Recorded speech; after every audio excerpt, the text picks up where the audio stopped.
أعوذ بالله من الشيطان اللعين الرجيم. بسم الله الرحمن الرحيم. قل هو الله أحد الله الصمد لم يلد ولم يولد ولم يكن له كفوا أحد. بسم الله الرحمن الرحيم. اللهم صل على محمد وآل محمد. عن جابر بن عبد الله الأنصاري عن فاطمة الزهراء عليها السلام بنت رسول الله قال سمعت فاطمة أنها قالت دخل علي أبي رسول الله في بعض الأيام فقال السلام عليك يا فاطمة فقلت عليك السلام. قال إني أجد في بدني زوفا فقلت له أعوذك بالله يا أبت من الزوف. فقال يا فاطمة ائتيني بالقصة اليماني فأتيني به فأتيته بالقصة اليماني فغطيته به وصرت أنظر إليه وإذا وجهه يتلألأ كأن البدر في ليلة تمامه وكماله فما كانت إلا ساعة وإذا هم بولد الحسن قد أقبل. قال السلام عليك يا أمه. فقلت عليك السلام يا قرة عيني وثمرة فؤادي. فقال يا أمه إني أشم عندك رائحة طيبة كأنها راية جد رسول الله. فقلت نعم إن جدك تحت القصة. فأقبل الحسن نحو القصة. قال السلام عليك يا جد يا رسول الله أتأذن لي أن أدخل معك تحت القصة. فقال عليك السلام يا ولدي ويا صاحب حوزي قد أذنت لك ودخل معه تحت القصة فما كانت إلا ساعة إذا بولد الحسين قد أقبل. وقال السلام عليك يا أمه. فقلت عليك السلام يا ولدي ويا قرة عيني وثمرة فؤادي. فقال لي يا أمه إني أشم عندك رائحة طيبة كأنها راية جد رسول الله. فقلت نعم إن جدك وهاك تحت القصة. فدنا الحسين نحو القصة. قال السلام عليك يا جد السلام عليك يا من أخضره الله أتأذن لي قد أدخل معك وعليك السلام قد أذن ليكون معكما تحت القصة. فقال عليك السلام يا ولدي ويا شافع أمتي قد أذنت لك فدخل معهما تحت القصة. فأقبل عند ذلك أبو الحسن علي بن أبي طالب قال السلام عليك يا بنت رسول الله. فقلت عليك السلام يا أبا الحسن ويا أمير المؤمنين. فقال يا فاطمة إني أشم عندك رائحة طيبة كأنها راية حب ابن عم رسول الله. فقلت نعم هو مع ولديك تحت القصة. فأقبل علي نحو القصة. قال السلام عليك يا رسول الله أتأذن لي أن أكون معكم تحت القصة. قال له عليك السلام يحيى وسيب خليفتي وصاحب لوائي قد أذنت لك ودخل علي تحت القصة. ثم دعت نحو القصة. قلت السلام عليك يا أبتا يا رسول الله أتأذن لي أن أكون معكم تحت القصة. قال عليك السلام يا بنتي ويا بزعتي قد أذنت لك فدخلت تحت القصة. ولما اكتملنا جميعا تحت القصة أخذ أبي رسول الله بطرف القصة فقال السلام عليك يا رسول الله أتأذن لي أن أكون معكم تحت القصة؟ قال له عليك السلام يحيى وسيب خليفتي وصاحب لقائي قد أذنت لك ودخل علي تحت القصة ثم أتيت نحو القصة قلت السلام عليك يا أبتا يا رسول الله أتأذن لي أن أكون معكم تحت القصة؟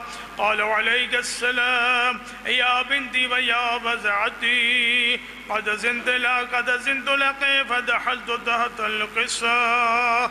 فلما اقتبلنا جميعا تحت القصة أخذ أبي رسول الله بطرفي القصة وأمية بيده اليمنى إلى السماء قال اللهم إن هؤلاء أهل بيتي وخاصتي وهامتي اللهم احمل أمي ودمهم دم يؤلمني ما يؤلمهم ويحزنني ما يحزنهم. أنا حرب لمن حاربهم وسلم لمن صالمهم وعدو لمن عداهم ومحب لمن أحبهم. إنهم مني وأنا منهم فاجعل صلواتك وبركاتك ورحمتك وغفرانك ورضوانك علي وعليهم واذهب عنهم الرجس وطهرهم تطهيرا. اللهم صل على محمد.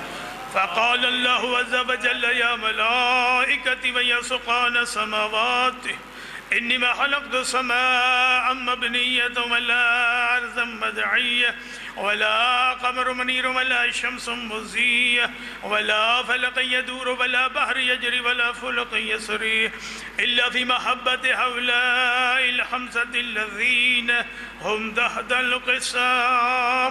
فقال الأمين جبرائيل يا رب ومن تحت القصة؟ فقال عز وجل هم أهل بيت النبوة ومعدن الرسالة هم فاطمة وأبوها وبالها وبنوها. فقال جبرائيل يا رب أتأذن لي أن أهبط إلى الأرض لأكون معهم سادسا؟ فقال الله نعم قد أذنت لك وهبط الأمين جبرائيل. قال السلام عليك يا رسول الله العلي الأعلى يقرأ السلام ويحصق بالتحية والإكرام ويقول لك وعزتي وجلالي إني ما خلقت سماء مبنية ولا أرضا مدعية ولا قمر منير ولا شمس مزية ولا فلق يدور ولا بحر يجري ولا فلق يسري إلا لأجلكم ومحبتكم وقد أذن لي أن أدخل معكم فهل تحزن لي يا رسول الله؟ فقال رسول الله عليك السلام يا أمين وي الله إنه نهم قد زنت لك. فدخل جبرائيل معنا تحت القصة فقال ليبين الله قد عليكم يقول إنما يريد الله ليذهب عنكم الرجس على البيت ويطهركم تطهيرا. اللهم فقال علي عليه السلام لأبي يا رسول الله أخبرني ما لجلوسنا هذا تحت القصة من الفضل عند الله.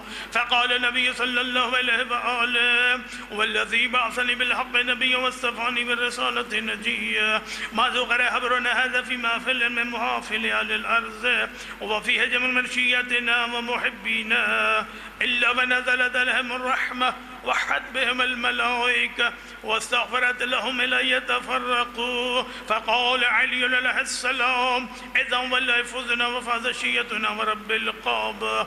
فقال أبي رسول الله صلى الله عليه وآله وسلم يا علي والذي بعثني بالحق نبيا واصطفاني بالرسالة نجيا ما ذكر خبرنا هذا في محفل من محافل أهل الأرض وفي هجم من شيتنا ومحبينا وفيهم مهموم إلا وفرج الله هم ولا مغموم إلا وكشف الله هم ولا طالب حاجة إلا وقضى الله حاجة. فقال علي عليه السلام وإذا هم لا يفوزنا وسعدنا فقد ذلك شيئتنا فازوا وسعدوا في الدنيا والآخرة برب القاب. صلوات محمد وآل محمد.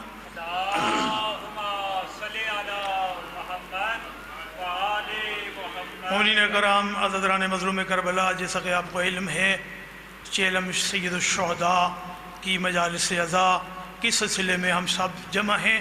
ابھی حدیث میں آغا صاحب کے آپ کے درمیان زیادہ دیر حائل نہیں ہوں گا، ایک ہی فرمان پہ اتفاق کرتا ہوں، جن کو بھی ہم نے زیارت اربعین زورین کے ٹائم پڑھی اور ابھی بھی حدیث قصا کی تلاوت، اور یہ کوئی عام محفل مجلس نہیں ہوتی کہ ہم اس کو ایسے ہی رواجن گزار دیں۔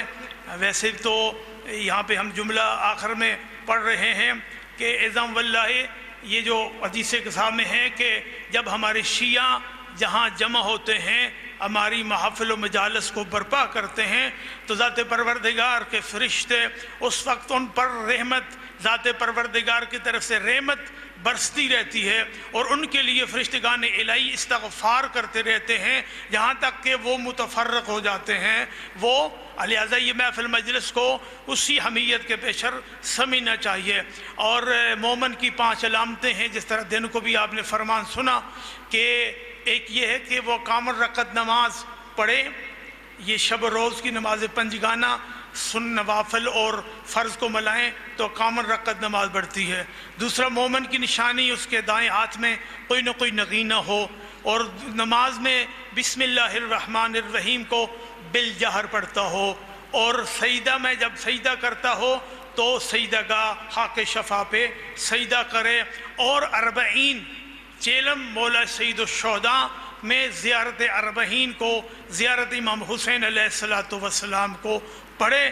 اور اب سوال یہ ہے کہ جو لوگ وہاں نہیں جا سکتے، اب یہاں پر ہم ہیں تو ہمیں اپنے اپنے مقام پر اس کو اہتمام کریں، پڑھیں، تاکہ وہ ثواب ہمیں بھی میسر آئے۔ لہذا یہ مجالس عزا یا ذکر قرآن ہوتا ہے، ذکر محمد وال محمد ہوتا ہے، ہماری تربیت کے لیے مختلف پیراہوں سے تربیت کے وہ اعلیٰ نمونے اور گوشے پیش ہوتے ہیں، جس پر عمل کر کے ہم دنیا اور آخرت میں کامیابی سے ہم کنار ہو سکتے ہیں۔ یہ ایسا ذکر ہے جس کا نہ کوئی حساب لگا سکتا ہے، نہ جن کو کوئی ہاتھے میں لا سکتا ہے۔ لہذا ہم خوش قسمت ہیں، خوش نصیب ہیں، ان مجالس روحانی سے مستفید ہوں۔ یہ بزرگ علماء، ہمارے جید علماء، اچھے پیارے جید علماء اور اچھے مصائب خان، اچھے تربیت یافتہ علماء دور دراز سے اپنی مصرفیات کو چھوڑ کر تشریف لاتے ہیں، اس لیے تاکہ قوم و ملت کو کچھ نہ کچھ ملے۔ لہذا سب سے گزارش ہے جو باہر بیٹھے ہوئے ہیں وہ بھی اندر آ جائیں آغا صاحب، کیونکہ بہت دیر سے آئے ہوئے ہیں۔ اب میں اور آپ کے درمیان، آغا صاحب کے درمیان زیادہ حائل نہ ہوں، اور اسی تسلسل کے ساتھ مجلس جاری رہے۔ صلوات بر محمد و آل محمد۔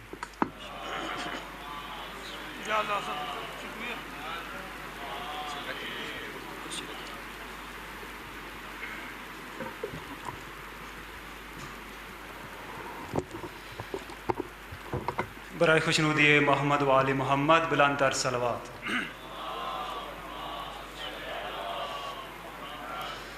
مومنین کرام، چیلم سید الشہداء کے سلسلہ میں آج مجلس عزا، جس سے جناب ابھی چند ہی لمحوں میں جناب قبلہ علامہ نقی عمران جعفری صاحب افلیہ مجلس عزا سے خطاب فرمائیں گے، اور ان کے فوراً بعد ذاکر البیت جناب سید محمد حسین شاہ بنگلہ یاسمین آج کی اس مجلس عزا سے خطاب فرمائیں گے، اور مجلس عزا کے فوراً بعد سید عمران حسین شاہ صاحب نقوی کے زیر اہتمام سالانہ پرسداری و ماتمی داری اسی مامبارگاہ میں ہوگی، جس میں مرکزی ماتمی سنگت شاہ الدا کے زیر اہتمام پرسداری ہوگی، اور آخر میں لنگر امام حسین علیہ السلام کا بھی اہتمام ہے۔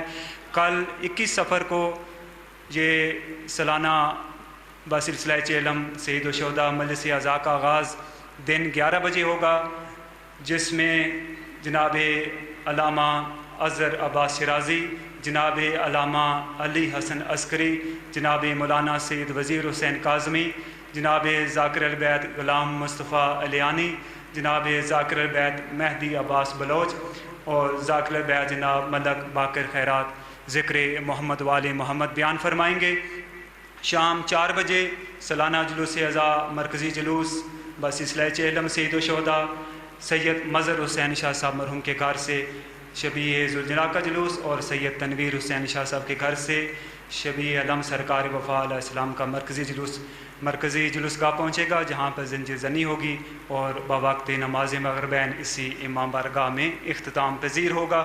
28 صفر کو زیر اہتمام مرکزی ماتمی سنگت شہادت نماز مغربین کے بعد مجلس اعزاز، جس میں ذاکر البیت ملک علی رضا کھوکھر آف سائی وال اور ذاکر البیت جناب غلام عباس جبہ، ذاکر البیت جناب سید قیم مہدی نقوی آف ٹیکسلا خطاب فرمائیں گے۔ مومنین سے شرکت کی استدعا ہے۔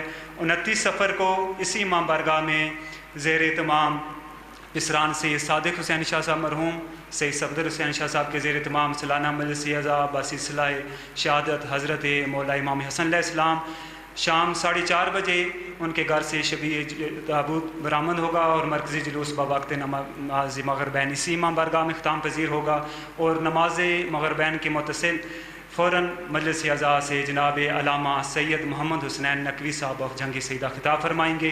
مومنین سے شرکت کی استدعا ہے۔ مومن کرام، اب میں بلا تاخیر ملتمس ہوں حجت الاسلام جناب علامہ نقی عمران جعفری افلیہ کہ آپ ذکر محمد و آل محمد بیان فرمائیں۔ بآواز بلند نعرہ تکبیر، نعرہ رسالت، کل ایمان، نعرہ حیدری، حسینیت، یزیدیت، برائے خوشنودی محمد و آل محمد بلند تر صلوات۔